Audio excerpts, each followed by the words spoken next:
pessoal, sejam todos bem-vindos à participação desse comentário do nosso estudo bíblico deste sábado, dia 14, né?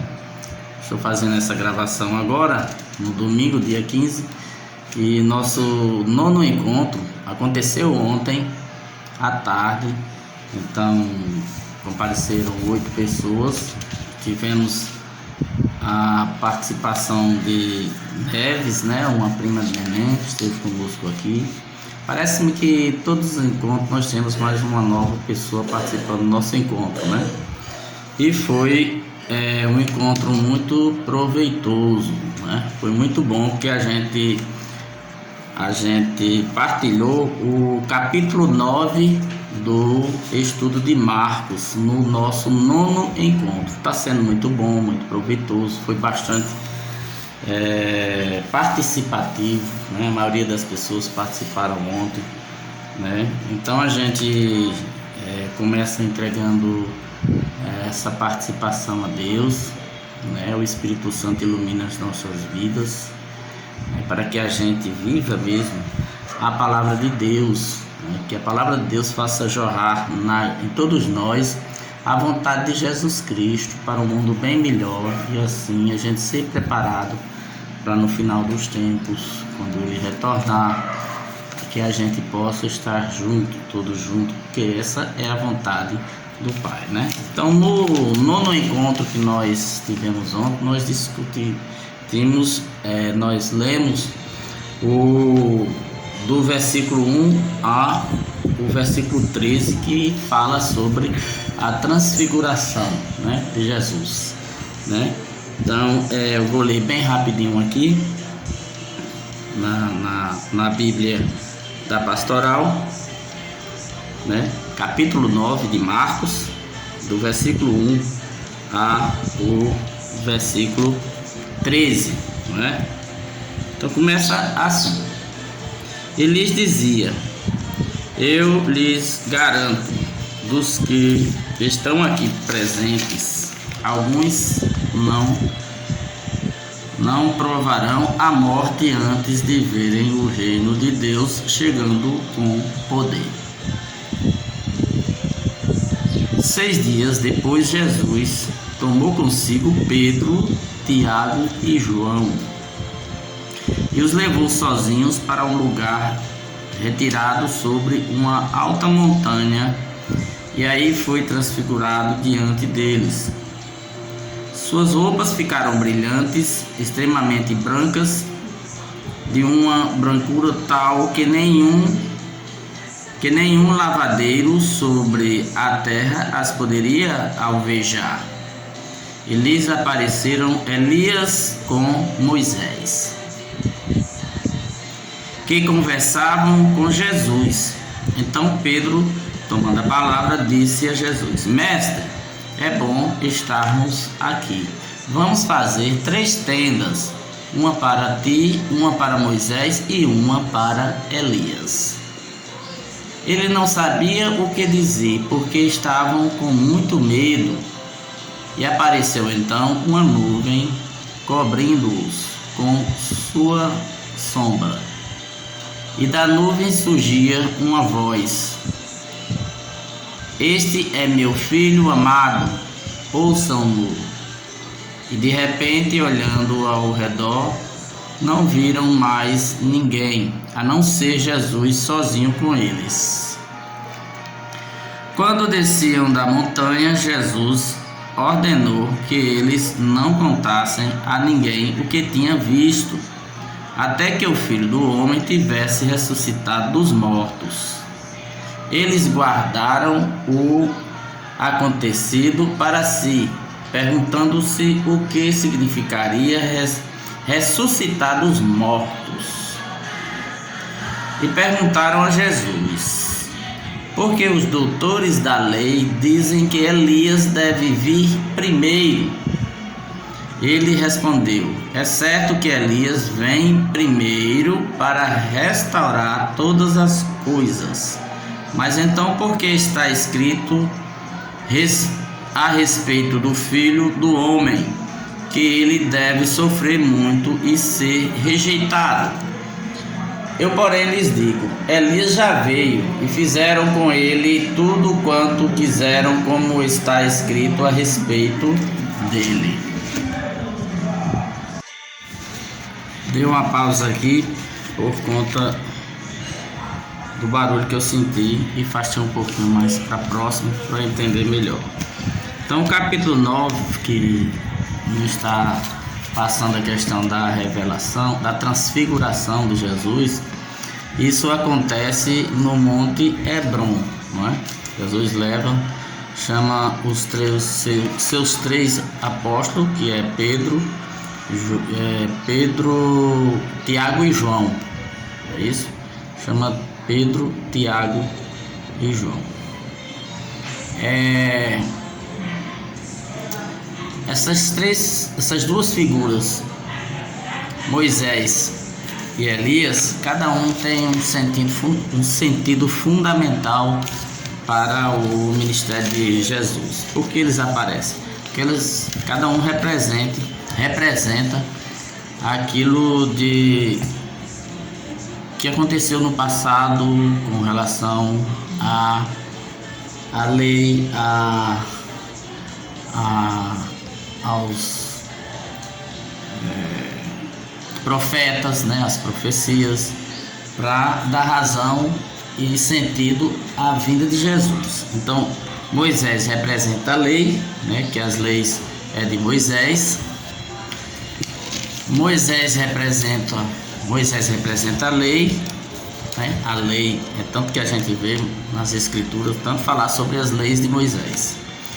E Elias representa os profetas. Então todos dois têm uma importância na vida de Jesus, na vinda e vida de Jesus e na pregação de Jesus, que é o reino de Deus. Uma voz diz: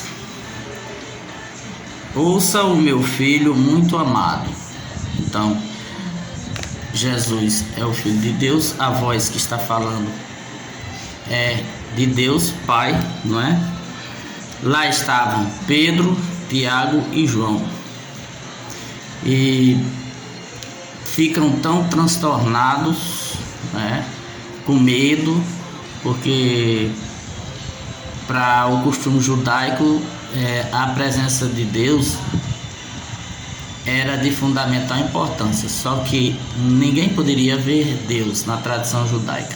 Ver Deus era algo que só poderia existir no final da vida. Então, para eles, ver Deus significava morte, quando estava para morrer, né?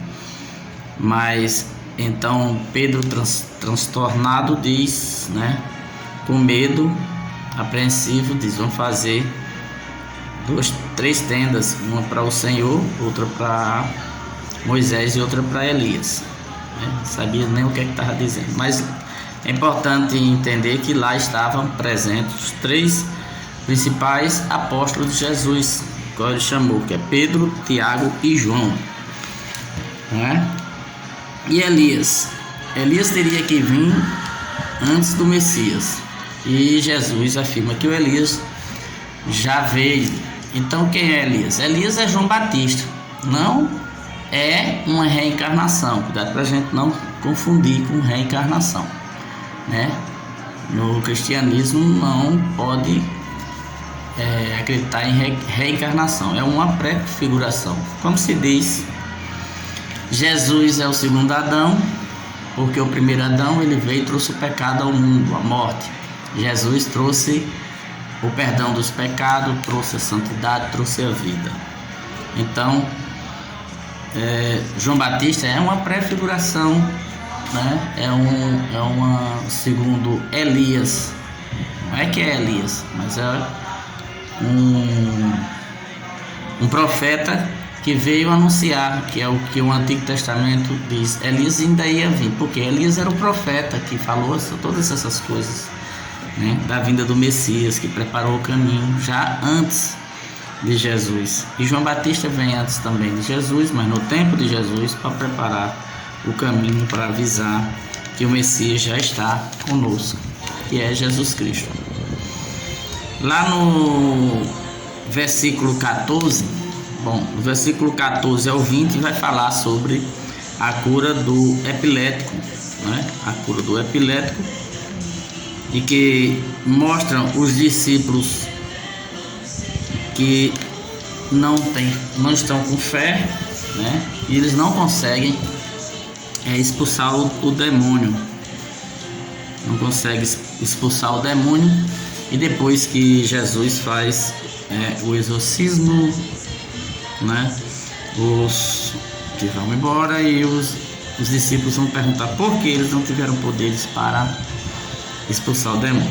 Então Jesus afirma que para expulsar esse tipo de demônio tem que ter muita fé, muita oração e jejum, né? Jejum, porque não é todo tipo de demônio que uma pessoa qualquer pode expulsar. Logo eles que estavam no início do discipulado, né? Discípulo significa aluno, é o aprendiz, né? Mestre é o que ensina, no caso Jesus. Jesus estava preparando os discípulos, estavam ensinando. Lá no versículo 30 ao versículo 37 vem falando sobre o segundo anúncio da paixão. Segundo anúncio da paixão. Jesus prepara os discípulos para sua entrada, para ser condenado, né? Para sua entrega, aliás, né? Jesus prepara os discípulos, logo diz: olha, minha hora já está chegando, e você entregue aos fariseus, aos doutores da lei, aos soldados romanos, depois vou ser crucificado e morto. No terceiro dia, e no terceiro dia haverá a ressurreição. Subirei para o meu Pai, né? E os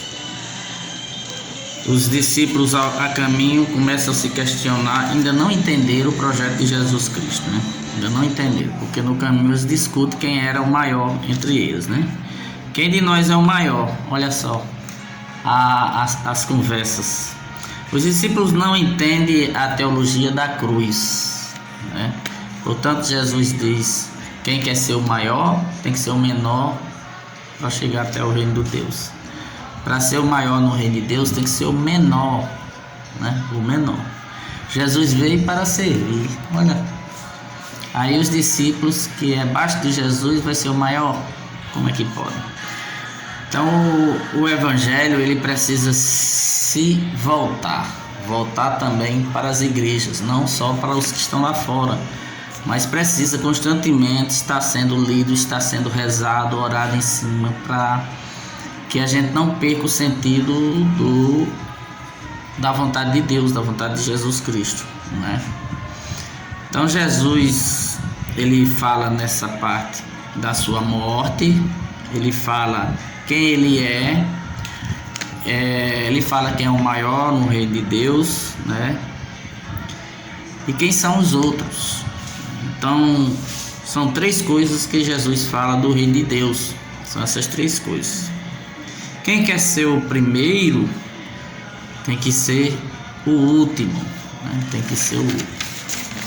E lá no versículo 28 ao 41, quem está do lado de Jesus?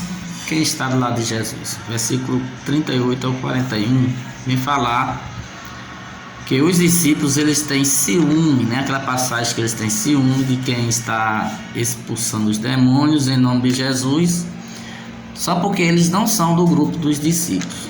Será que parece com a nossa igreja? Os mesmos defeitos que estavam no início da igreja primitiva existe hoje. Por isso que a palavra de Deus precisa se voltar para a igreja, né? Precisa se voltar para a igreja. Porque senão, se ficar naquela de que nós somos, eu sou, eu faço, quem faz é Jesus, quem é Jesus, né? Aí se torna uma seita e não uma igreja. A igreja tem que estar a serviço do evangelho. A igreja tem que estar a serviço do evangelho. Então a autoridade é de Jesus. e não a minha ou a sua. Todos nós teremos que estar a serviço de Jesus. No versículo 42 ao 50, para terminar, fala do escândalo e do sal. É uma continuidade dessa parte que a gente acabou de ler. Jesus adverte a quem escandaliza os pequenos, né? Os pequenos crentes que pregam em nome dele. Por exemplo, esses que os discípulos falaram que estavam expulsando demônios em nome de Jesus e não é dos dele. Jesus fala, mas eles estão expulsando em nome de Beelzebul ou de mim, ou de Jesus. Se estão expulsando em nome de Jesus, então deixe eles expulsarem. Então Jesus adverte essa questão aí, que ninguém pode escandalizar quem está falando, pregando em nome de Jesus. Isso é inconcebível. Jesus está mais concentrado em ensinar a seus discípulos, né? Está mais concentrado em ensinar aos seus apóstolos, seus discípulos. Eles são eles que, porque são eles que assumirão o projeto de Jesus, o projeto de Deus, né? Jesus é entregue, vai ser crucificado, vai morrer, vai subir para o Pai, mas aqui fica o Espírito Santo Paráclito, e ele conduz a igreja começou através dos apóstolos e dos seus discípulos até hoje, né? Então, meus amados, nós ficamos por aqui. Espero que vocês, quem participou ontem, tenha gostado. Com certeza é o que mais eles comentam, que está sendo muito bom, né? É necessário que a gente passe para frente, né? Tudo isso que a gente vive aqui no nosso encontro, em orar junto com a palavra. Então, esta parte que estou passando aqui, vocês quiserem comentar, podem comentar. Se vocês quiserem dar um joinha aí, um like, dê um like. Se quiserem se inscrever no meu canal, se inscreva, deixe seu joinha, deixe seu comentário, dê um like, que é para a evangelização continuar através do nosso estudo bíblico, tá bom? Um beijão no coração a todos. Que Jesus e Maria abençoe a todos, né? E até o próximo encontro. Não vamos esquecer de ler o 10º capítulo, né? A tarefinha agora é para ler o 10º capítulo, tá bom? Tchau.